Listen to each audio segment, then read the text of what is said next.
Bien, mesdames, messieurs, chers amis, soyez les bienvenus dans cet amphithéâtre Albvax où vont se tenir ces deux journées de ce que j'ai intitulé colloque de clôture de la chaire d'histoire de la philosophie médiévale. C'est d'une double disparition que je veux vous entretenir en ouverture de ces journées, vous qui avez fait l'effort, qui me faites l'amitié d'être présent et présente ici ce matin. Ce colloque scelle la fin d'un enseignement de la philosophie médiévale au Collège de France. Ce n'est pas la fin du monde, ce n'est pas la fin d'un monde même, c'est un petit événement dans la vie d'une séculaire, multiséculaire institution. Un événement qui a déjà eu lieu une fois, en 1950, quand Étienne Gilson a quitté ses fonctions en pleine crise du neutralisme. Il n'y avait jamais eu de chaire d'histoire de la philosophie médiévale avant lui. Il a fallu, je n'ose dire, attendre 2013-2014 pour l'avoir recréée. Le hasard fait que cette disparition est contemporaine d'une autre, annoncée, non encore effective, mais déjà actée par le public. Celle de ce qu'une tribune parue le 11 mai dernier dans Le Monde, le journal, a appelé, je cite, « la notion clé de la pensée elle-même ». Vous l'avez, je n'en doute pas, reconnu, il s'agit du sujet. Le sujet dont on avait plusieurs fois annoncé la mort et presque autant de fois célébré la résurrection, le sujet dont on se plaisait à louer la capacité de résilience, connaît, aura bientôt connu la pire des fins, la fin ultime, la fin définitive, la fin la plus infamante, le retrait du programme du baccalauréat. Déjà, la polémique fait rage, les passions se déchaînent, les pétitions fleurissent sur la toile. Partout, on réclame le retour du banni et vilipende son remplaçant, ou plutôt sa remplaçante, la métaphysique. La métaphysique contre le sujet. Étrange baissée de rideau qui appelle sans doute quelques remarques sur l'enseignement de la philosophie dans et depuis ce lieu atopique qu'est le Collège de France. Il faut à toute intrigue un point de départ, je choisis 1802. Plus exactement, une séquence qui va de l'article 10 du titre 4 de la loi fondamentale de 1802, sous l'Empire, qui classe la logique et la morale parmi les objets nécessaires de l'instruction secondaire, à l'article 145 du règlement du 29 septembre 1814, sous la Restauration, qui stipule que dans la classe de philosophie, le professeur traitera de logique, de la métaphysique et de la morale et terminera son cours par un abrégé de l'histoire de la philosophie. Entre ces deux dates, 1802 et 1814, se situe l'événement qui ouvre le processus dont nous touchons le lointain dividende. La philosophie remplace la logique dans l'intitulé de la discipline que le décret de 1808, article 5, avait imposé parmi les matières nécessairement enseignées dans les lycées. C'est le principal acquis du règlement du 19 septembre 1809. On ne parle plus de logique, mais de philosophie. Article 5. Il y aura une année de philosophie dans les lycées chefs-lieux d'académie.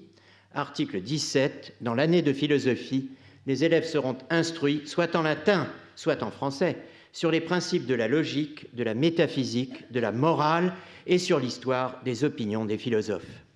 L'arrêté du 10 février 1810 étend la mesure à tout le dispositif, c'est-à-dire à tout le territoire, en décidant qu'il sera établi des chaires de philosophie dans tous les lycées qui ne sont pas placés dans les chefs-lieux d'académie. En 1832, un second changement intervient qui, pour l'historien de la philosophie globale, ou si vous préférez l'historien global de la philosophie, présente un intérêt considérable, puisque s'y esquisse en quelque sorte le mouvement de balancier qui va voir s'affronter au tournant du XIXe et du XXe siècle logicisme et psychologisme. La psychologie prend la place de la logique comme entrée dans le programme. L'artisan de cette révolution est Guizot. À partir de 1832, le trio logique, métaphysique, morale est remplacé par le groupe des 4 ou des 5, selon les années, qui place en liminaire et dans cet ordre psychologie puis logique, si l'on accepte les années 1852-1854, qui voient la logique opérer un apparent retour en force. Le schéma de Guizot reste en place jusqu'au changement opéré en 1960. En somme, il y a 2 fronts. La philosophie contre la logique pour la dénomination de la discipline, c'est réglé en 1809, à part la courte interruption de 1854. La psychologie contre la logique pour le rôle de portail de la philosophie, c'est réglé en 1832, dès que la psychologie entre dans le jeu. Allons plus en détail. Entre 1802 et 1832, 3 dates importantes. 1820, 1823, 1825. En 1820, le duc de Richelieu étant président du Conseil des ministres de Louis XVIII, Cuvier, grand maître de l'université, l'arrêté du 30 octobre stipule que le cours de philosophie est le complément de la rhétorique. Ce qui veut dire que, en conséquence, je cite, les professeurs s'abstiendront d'occuper leurs élèves de théories qui doivent être réservées pour les cours de faculté. En 1823, Denis Antoine Luc Comte Frayssinous, grand maître de l'université, puis ministre des Affaires ecclésiastiques et de l'instruction publique, évêque in partibus in fidelium d'Hermopolis Paroi, père Djéouti, la maison de Thoth en Basse-Égypte, formule les questions de philosophie pour l'examen du baccalauréat ès-lettres en latin dans les 3 parties du programme. Logique, 22 questions, dont la question 17 rappelant la querelle des universaux, morale et évidemment au milieu métaphysique. La morale, le suicide et le duel sont interdits, solventur objecta, et bien sûr pour les universaux, quid cogitandum de realistarum et nominalium dissidio. En 1825, le même évêque d'Hermopolis institue le concours spécial d'agrégation pour la philosophie par l'arrêté du 12 juillet. C'est Guizot, ministre de l'Instruction publique du 11 octobre 1832 au 10 novembre 1834, qui met en œuvre la suppression du questionnaire de l'évêque d'Hermopolis, décrété le 28 septembre 1832. Article 1. Le programme latin des questions de philosophie de l'examen du baccalauréat ès-lettres est supprimé. Article 2. Il est remplacé par un programme qui, précisément, nous l'avons vu, articule psychologie, logique, morale, théodicée, histoire de la philosophie. Voici, à titre d'exemple, le contenu du programme de psychologie. Dans le programme quintuple, la métaphysique a disparu au bénéfice de la théodicée et il est explicitement fait place à l'histoire de la philosophie. C'est sous Guizot qu'est mise en place la structure dont les métamorphoses ou les anamorphoses auront réglé le destin de l'enseignement de la philosophie en France jusqu'aux plus récentes de ses convulsions. Voyez le détail, on y parle de l'école d'Alexandrie et des philosophes scolastiques. Profitons-en, nous ne les reverrons plus guère. Le temps presse, nous devons avancer. Un mot toutefois, un mot encore de l'étonnante figure du ministre Hippolyte Fortoul et des 3 temps forts de son action. 1852, suppression de la classe de philosophie au profit d'une classe de logique. 1853, suppression de l'agrégation de philosophie. 1854, instructions relatives à l'enseignement de la logique. Chaque titre claque comme étendard au vent, mais il faut voir ce que cachent les formules. Le programme de 1854 remet la logique à la place de la philosophie, mais dans son instruction générale sur l'exécution du plan d'études des lycées, le ministre explique que, je cite, « le nouveau programme comprend toutes les questions fondamentales de la philosophie », sous les mots « les choses ». Ici, comme dans bien des réformes, c'est d'abord, pour ne pas dire surtout, le mot qui change. Quelques dizaines d'années plus tard, le rédacteur des instructions de 1890 notera « On a autrefois pensé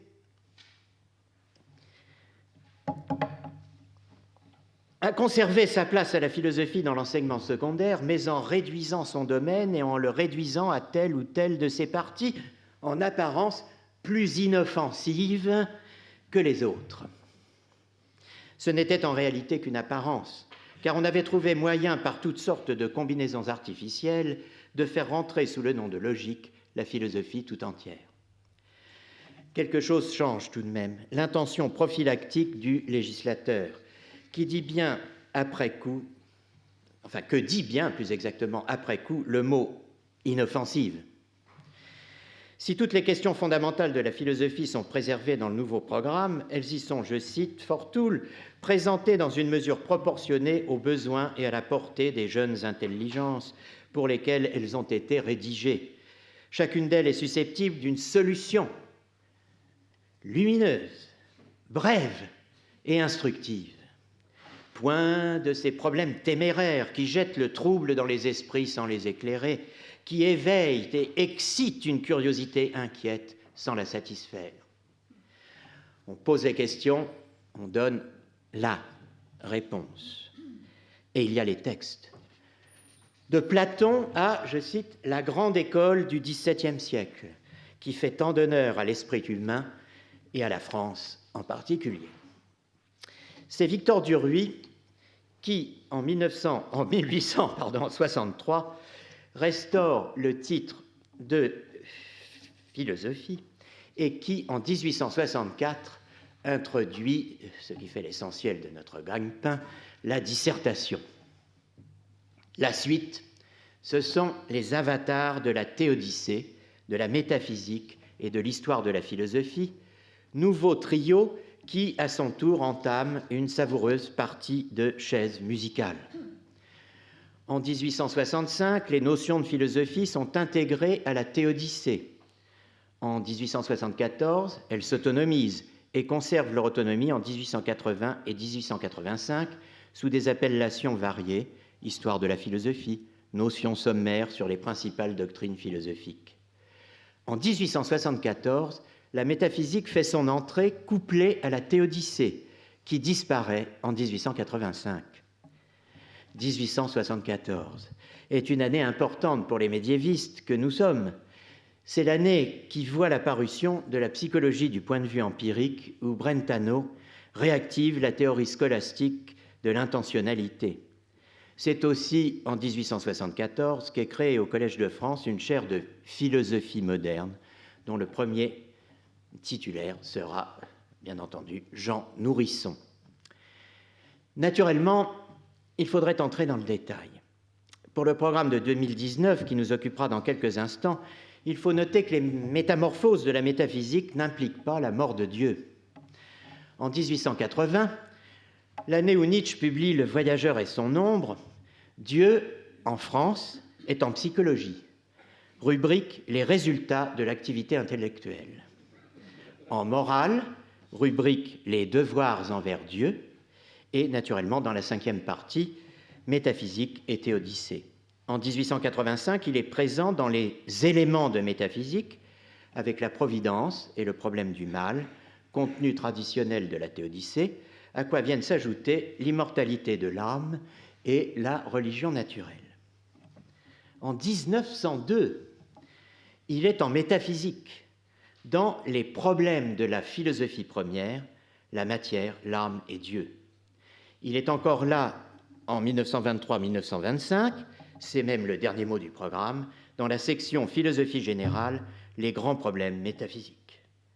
Là toujours, là encore, en 1942 et 1945, qui laissent inchangée la dite section. On le retrouve dans le programme bipartite de 1960, à la fin de la section « La connaissance », dans un quatuor, la matière, la vie, l'esprit, Dieu. Précédent, l'idée d'une connaissance métaphysique. Enfin, il figure en tête des questions au choix du programme de 1973, étude analytique et critique d'un certain nombre de concepts et de thèmes métaphysiques, par exemple l'être et le néant, l'essence et l'existence, l'absolu, Dieu, etc. En résumé, une même structure perdure de 1832 à 1945, autrement dit jusqu'à l'instauration du programme de 1960. Et pour certains complexes de questions ou de concepts, jusqu'au programme de 1973. S'il y a en histoire un long Moyen-Âge, il y a en historiographie un long XIXe siècle. Durant les 6 années de notre enseignement, nous avons consacré beaucoup de temps à ce siècle et à la figure centrale de l'historiographie moderne de la philosophie médiévale en France, Victor Cousin. Il serait intéressant de rapprocher ce que nous avons vu d'une analyse plus fine des programmes de l'enseignement secondaire et de mettre cela en perspective en l'intégrant aux travaux de Catherine Koenig-Pralon. Nous ne pouvons le faire à présent, il nous faut plutôt considérer la chaire d'histoire de la philosophie médiévale, cette chaire. Elle est, on l'a dit, créée en 1932. Je n'évoquerai pas les détails de cette création que j'ai évoquée dans une communication présentée le 23 janvier 2019 à un colloque organisé par Antoine Compagnon et Céline Surprenant. Je veux attirer votre attention sur une déclaration d'Étienne Gilson en 1934, 2 ans après son élection. En 1934, Gilson fait cours sur la métaphysique de Duns Scotus le lundi et sur l'idéal social du Moyen-Âge le mardi. Il essaie vainement de faire créer une chaire d'histoire comparée des sociétés européennes pour Marc Bloch au cours d'une séance dramatiquement interrompue par le décès de Camille Matignon. Il publie la théologie mystique de Saint-Bernard et dans les archives d'histoire littéraire et doctrinale du Moyen-Âge, Sens et nature de l'argument de Saint-Anselme. En 1934, il publie aussi le texte dont je veux à présent vous entretenir, Pour un ordre catholique, recueil d'articles parus la même année dans la revue 7. Il y fait 2 observations, en tire une question et lui donne une réponse. C'est elle qui nous intéresse. Première observation, il n'y a pas de lieu où étudier la philosophie en France. Deuxième observation, la Sorbonne, qui donne 35 heures d'enseignement philosophique par semaine, ne consacre qu'1 heure à la philosophie générale. Troisièmement, la question, pourquoi ? La réponse, parce qu'elle a proscrit la métaphysique dans le cadre d'une politique de laïcisation visant à éliminer définitivement la théologie de l'enseignement supérieur. Pour ce faire, elle a remplacé la philosophie par l'histoire de la philosophie. Il s'agissait de laïciser à fond la pensée française. On a donc supprimé les facultés de théologie, puis on a travaillé à éliminer progressivement la métaphysique, dont les relents théologiques rendaient l'atmosphère irrespirable à des esprits bien faits. Rien de plus facile que d'y arriver, il suffisait de remplacer la philosophie par l'histoire de la philosophie, moyen sûr, pourvu que cette histoire fût entendue comme une sorte d'archéologie mentale ou comme un catalogue des erreurs humaines. Car il ne suffisait pas à cette histoire d'être objective, c'est-à-dire de ne pas s'intéresser à ce qu'elle racontait, il lui fallait encore être critique, c'est-à-dire légitimer toutes les affirmations de la conscience moderne, quand bien même elles ne seraient que des négations. Si étrange que cela puisse paraître, on a réussi à faire les 2 à la fois. Assez remarquablement, Gilson s'en prend à l'histoire de la philosophie en dénonçant l'archéologie mentale. L'expression lui tient à cœur. Revenant sur le même thème, il la reprend encore en 1960 dans Le philosophe et la théologie et en indique l'origine.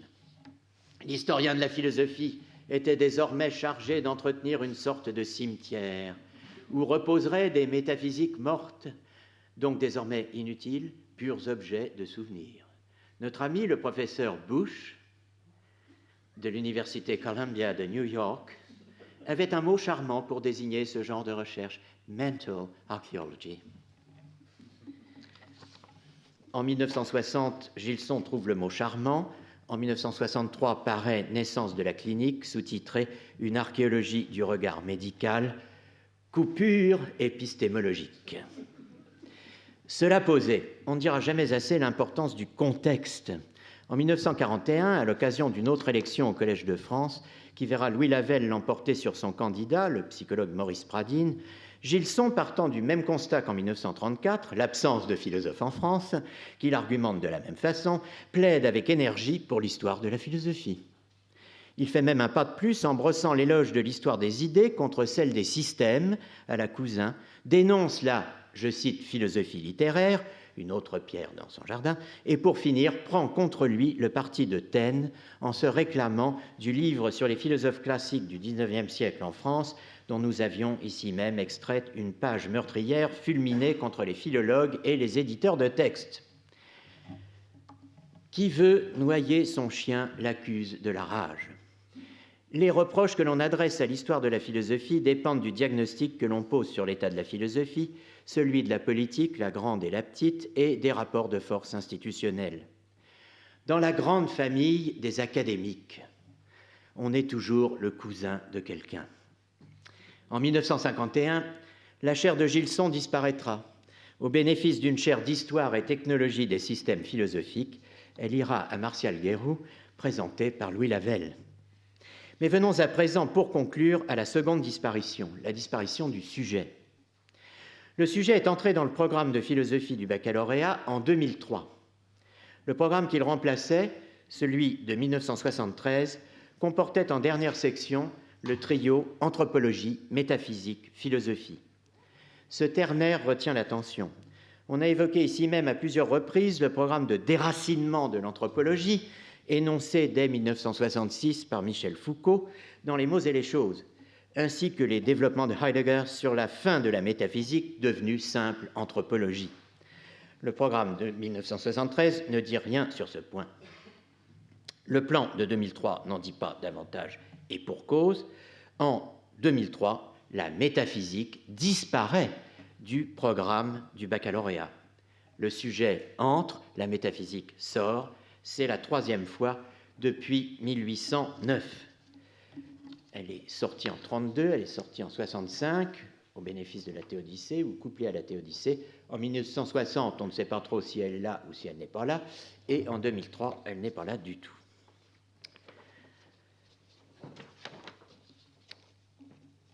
Le sujet entre, disais-je. Voyez le programme tel qu'il est tabulé dans les documents officiels. Notions, le sujet, la culture, la raison et le réel, la politique, la morale, repères. Le sujet, la conscience, la perception, l'inconscient, autrui, le désir, l'existence et le temps. Le programme contient des repères que l'on pourrait pratiquement tous exprimer en latin et illustrer pour des très hypothétiques élèves par des textes médiévaux, disponibles en traduction française. Objectif, subjectif, origine, fondement, persuader, convaincre, etc. En 2019, la métaphysique reparaît. Elle rentre, le sujet sort. Notion, métaphysique, le corps et l'esprit, le désir, l'existence et le temps, l'idée de Dieu. En fait, ce tableau mérite bien son nom. Tableau à double entrée. Il y va d'une double entrée, celle de la métaphysique en colonne 1, celle de Dieu en colonne 2. C'est cette double apparition qui suscite la polémique. Ni l'une ni l'autre ne figurait dans le programme de 2003. Pour ce qui est du reste de la colonne 2, l'esprit figurait dans la raison et le réel, avec la matière et l'esprit. Le désir figurait dans le sujet, de même pour l'existence et le temps. Le problème, c'est Dieu. Vu sur la longue durée, le retour de Dieu n'étonne pas. La métaphysique des programmes ne s'est jamais entièrement dissociée de la théodicée, et durant un bon siècle, de 1880 à 2003, Dieu, nous l'avons vu, n'est jamais sorti du champ. Allons plus loin. Qu'est-ce que cette métaphysique?